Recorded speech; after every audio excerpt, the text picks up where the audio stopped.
There is a secret to success in being able to create your reality that the elites, those within secret societies or clubs, and even those in ancient times who were masters or initiates or were part of things like ancient mystery schools were aware of that most people were not. And what this is something you most likely have heard of called visualization. But it is visualizing in a very particular way that allows you to create reality in magnificent ways. I know that visualization has become more popularized over the last few years, but there are very few who actually know how to use it in a way that will lead to you being able to create in the ways that you want or to success. And so in this video, I'm going to be giving you actually a very particular technique that you can use that will help you create reality faster than ever. And this is not just a run-of-the-mill thing. This is something that we give our paying clients to use, and we help them master it and kind of really refine this process. I'm going to give it to you in this video and basically how you can start to use it in order to manifest your dreams. And this is not a new thing. Again, like I mentioned, this has been used for generations by those who have been in the know. A very tiny percentage of people who studied reality creation, who studied mastery and came across these techniques or were given these techniques to use in order to help them on their way to success. Visualization is one of the most powerful tools when it comes to that. So like mentioned, we are going to go over this very specific technique that you can use, and if you just keep using this technique, you're going to notice differences. But we're also going to go over some other things that you can do with visualization, and you need to keep in mind to make the most out of this, because whether you realize it or not, you're actually visualizing throughout the day. But what are you visualizing about? And if you don't take control of that process, you may be visualizing things that you don't want and thus bring more of that into your life. So without further ado, let's jump into how you can start visualizing in a way that leads to success, leads you to being able to create reality. I'm actually going to play some clips from a previous video I made a very long time ago that explains this so well. So I'm going to jump into that and I'll see you in a bit. You get what you think about most of the time. The power of your thoughts, your visualizations, and your feelings is typically underappreciated and not talked about nearly enough. Understand that in this video, I am going to give you a technique that will require you to sit down for a certain period of time, and that if you do that technique consistently, it will begin to work.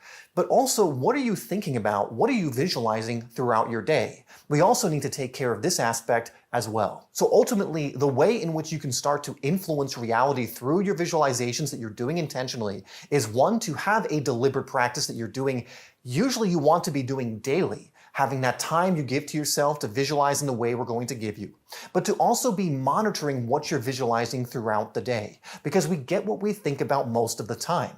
And so if you were to visualize, for example, 30 minutes a day with the technique we're going to give you, you're probably going to see some movement. But if you're doing that and then the rest of the time and the rest of your day, you're thinking about what you don't want, you're visualizing the things you don't want, and you're more on a negative channel with your thoughts, your feelings, and everything else, which will also lead to actions that are equivalent to that, well, then it's not really going to matter that you spent those 30 minutes visualizing. Things might be a tad bit better, but we need to make sure, again, we're focusing on what are we thinking about most of the time. Now, when you do this deliberate exercise, it will make it easier to think better, visualize more intentionally, and feel higher conscious energy. These two practices, doing it throughout your day and having this intentional time, they work together, they synergize, and they will help you get better at each. Earl Nightingale, in his famous audio, The Strangest Secret, claimed that we get what we think about most of the time. And James Allen, in his famous book, As a Man Thinketh, states, "Let a man radically alter his thoughts, and he will be astonished at the rapid transformation it will effect in the material conditions of his life." It's actually coming from that book that you can see in the background, and it goes to show how powerful your thoughts are. And there's so many other books and research that's done on this topic. People in secret societies who understand this, that you get what you think about most of the time. Now, again, I want to be very clear about what we are mentioning or what we're talking about and pointing at when we say thoughts. Like mentioned earlier, we don't think in, say, words. We don't think in just this way that most people think that they do. We think in pictures. So it's really the pictures mainly that you hold in your mind consistently, what those are that are going to begin to shape your reality. So the quality of those images, therefore, will go a long way to determine whether you are living a life of joy, abundance, happiness, or one of lack, desperation, guilt, and so on. Now, there is another piece of the puzzle, because it is not thought alone that is going to allow you to shape your reality. And prominent manifestation figures like Neville Goddard talked about this all the time, and he really emphasized the idea of the feeling, and especially the feeling of the wish fulfilled. It's not just down to the images, it's the feeling that comes correspondent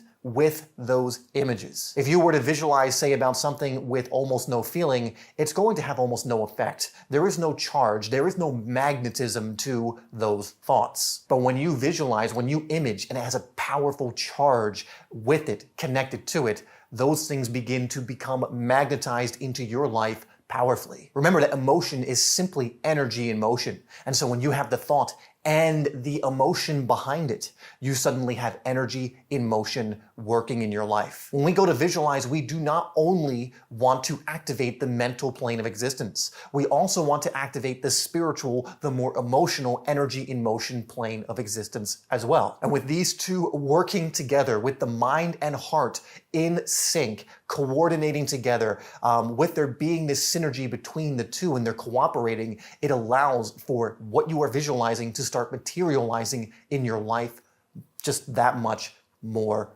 quickly. In fact, there's a famous quote from Napoleon Hill that goes, "This principle operates so fast, so powerfully, and so efficiently, it scared me." And what he was talking about from that quote, the principle, the technique that really scared him with how quickly it could change things and create transformation in your life, was visualizing from what is called the sweet spot. And again, that means the mind and heart, spirit, both being bought in and working together.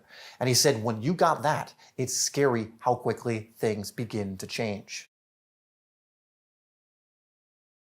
Now, from that first section, it should probably be clear why visualizing is so important, but I want to give you some more perspectives on just how powerful this technique truly is. When you're hitting that sweet spot, when you are thinking about it all the time, which means you're visualizing in the direction you want to be moving all the time, and also understand that as you are thinking about a certain thing all the time, there usually will come with it a charge. It's just to say that if there is no charge, there won't be power behind it. But typically, there is correspondence between thinking and feeling. They're usually in communication with each other. So if you continually think about, for example, abundance, and you are looking at the abundance in your life, and you're really focusing in on that, you will, if you keep focused there, usually develop some kind of emotional feeling of abundance as well. We just want to make sure that that is there and that we're doing things to bring that charge alongside, because it is really that feeling that brings the thing to you. Now, I want to tell you something that a mentor of mine told me about doing this inner work of visualization. And what he says is that when you are doing this work in the inner world, typically through meditation and visualization, like we're mentioning here, it really begins to move the needle 5 to 10 times faster for you than it would if you were just to try and go do physical work in the outer world. Now, why is this? It's because the outer world follows the inner world. I've gone over this in depth in other videos, so I won't here, but understand that the physical world you're seeing around you comes from the inner world, from the quantum, from the energetic realm. And so when you are activating that through your visualization, when you are thinking about the thing you want all of the time from the inner mental plane and getting that spiritual plane involved as well, things move more quickly. And so what my mentor was telling me here, that an hour's worth of visualization would equal about 5 to 10 hours of hustling and grinding in the outer world. Now, you may have also heard of this idea of the effortless path or the path of least resistance. And do you want to know how you can actually start to access that in a way that brings you results? Well, it's through doing this inner work, including the visualization technique that we're going to give you. It is one of the most powerful tools you can use for manifestation. Now, does this mean that you won't do any physical work? No, I do not want to be unclear here. I am not saying you can just sit on the sofa and meditate and visualize and have things appear in your lap. You will have to take physical action. I am not dismissing the physical. It is an incredibly important part of the process. We are just developing a hierarchy here of what comes from what. And ultimately, what you're going to find happens is as you develop the inner world, you cultivate it through things like visualization, you will be drawn and inspired and energized to take certain actions. The difference is these will be aligned actions that are made very clear to you rather than trying to do a million different things, throwing everything against the wall and seeing what sticks. That's the hustling and grinding approach. It's the shotgun or the machine gun approach, I should say, where it's just do as much as you can and we don't know which one's going to work, but just keep, rattling away and so hopefully one will stick. When you do it from the method I'm telling you here, you start lining up and the universe, God, source, whatever you want to call it, starts bringing you opportunities that are exactly in line with what you're doing in the inner world. Meaning you could make 1 or 2 actions that do much more than trying to take 100 actions where you're throwing things against the wall. And so this is what we are talking about when we say the path of least resistance. You are going into the inner world, you are co-creating, lining things up with the universe, which then starts to reveal the pathway. It'll tell you when to go left, right, go straight, so to speak. It's almost like a GPS, where if you're trying to do that without a GPS and you have no idea where you're going and you're like, I'll just go in as many directions as I can, well, you'll be lucky to get to the destination. And if you do get there eventually, you're going to be exhausted, having done 1,000 different things to get there when you could have done 4 or 5 by just following the GPS. Another thing to recognize about when stuff starts coming in is it will almost always happen in a way that you least expect. Why? Because it has to be unexpected. It's not going to be happening in a linear way, or else it's something that you try to construct from the mind. And so you will line certain things up in the inner world through your visualization, and then opportunities will start to present themselves.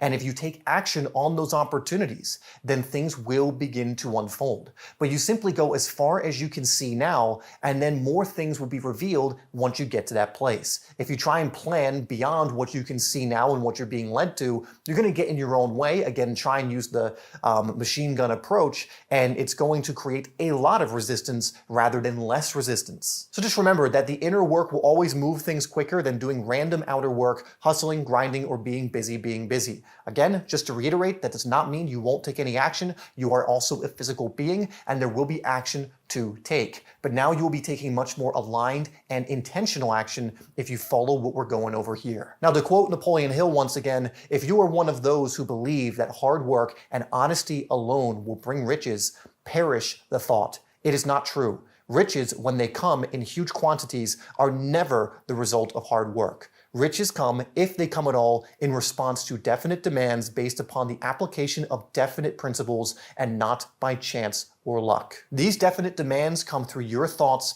visualizations, and feelings. The application of definite principles is in applying your ability to co-create as we are going over here.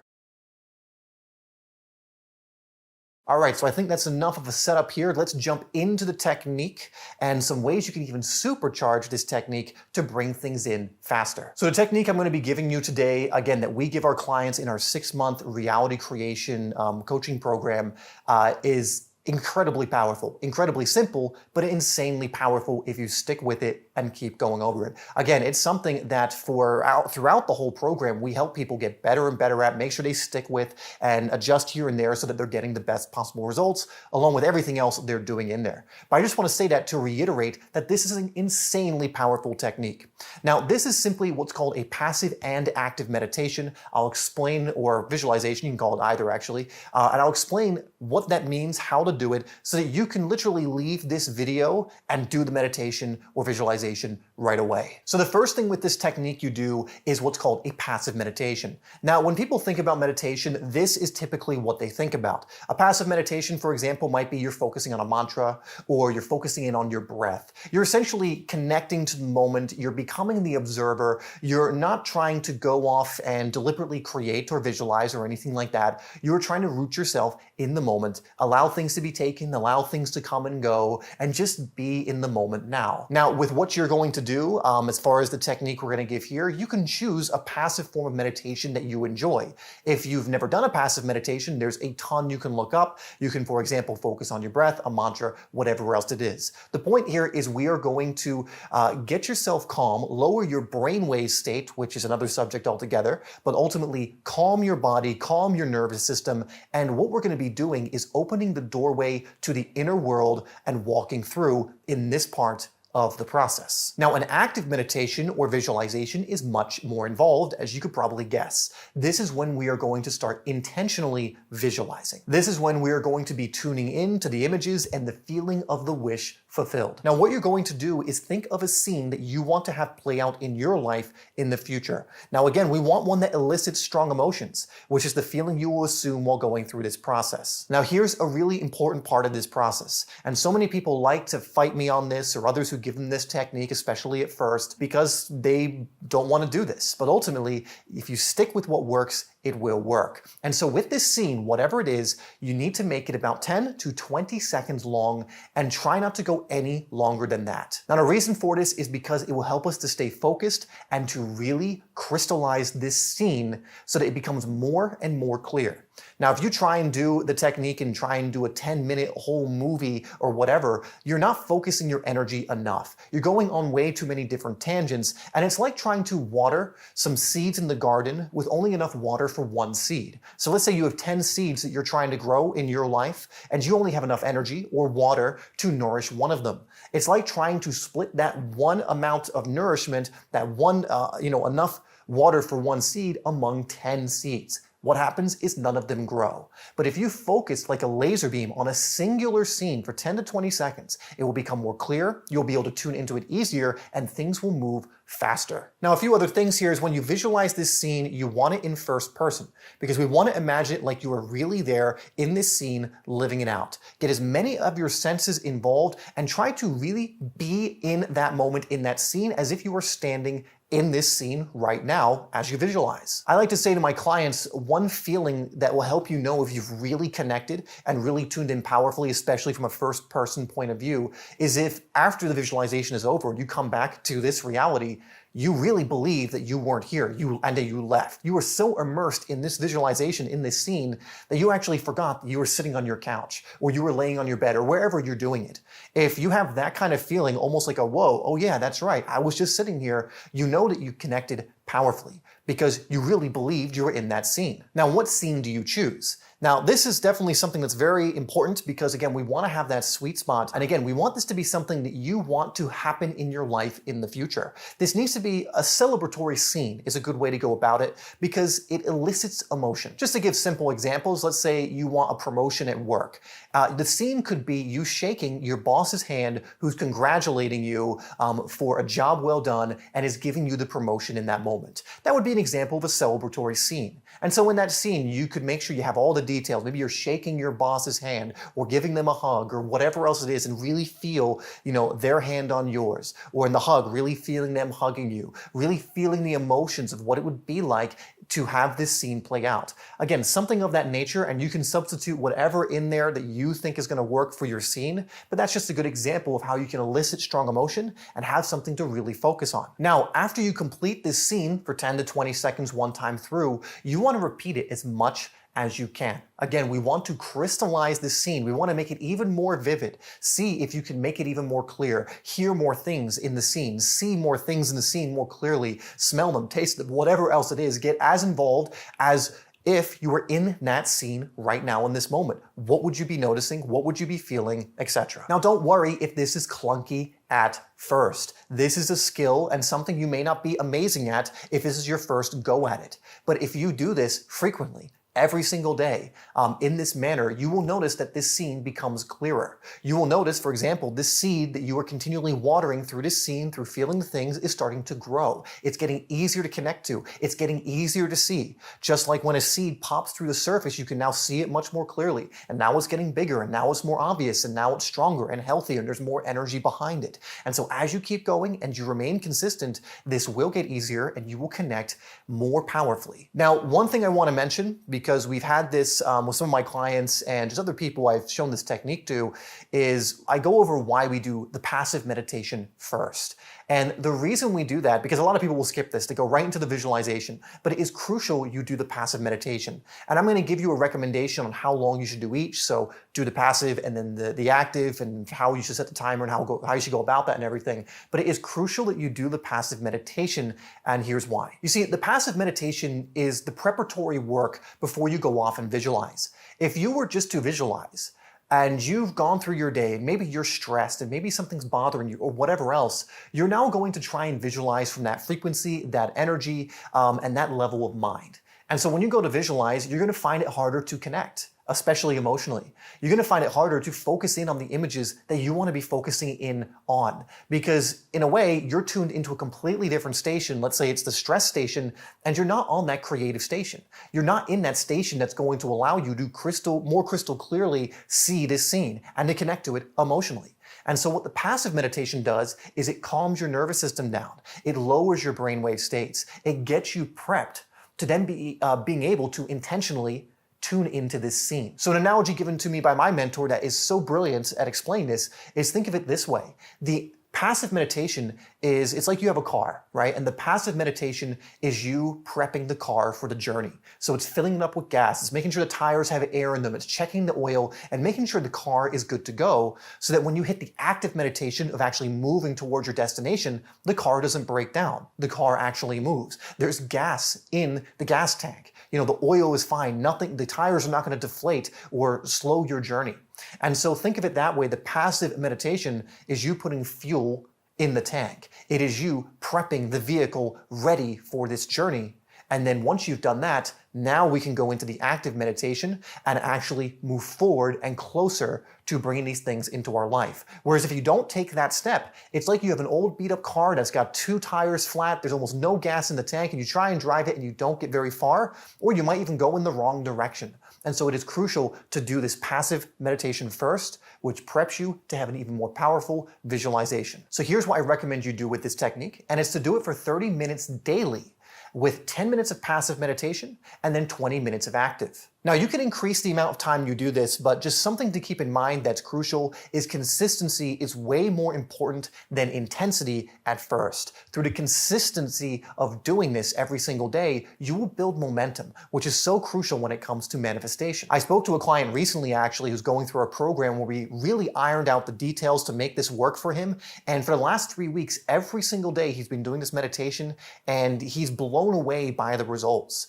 and how amazing things have been going. Not just in, like the typical areas of your life, like relationship, finances, and everything, but just in the way he feels, his mood, the way he interacts with people. This stuff works if you actually apply it. Now, one thing you may notice is as you do this practice consistently, that you become a lot more aware of your thoughts and the way you feel. And that's exactly where we want to be, because remember, we get what we think about most of the time.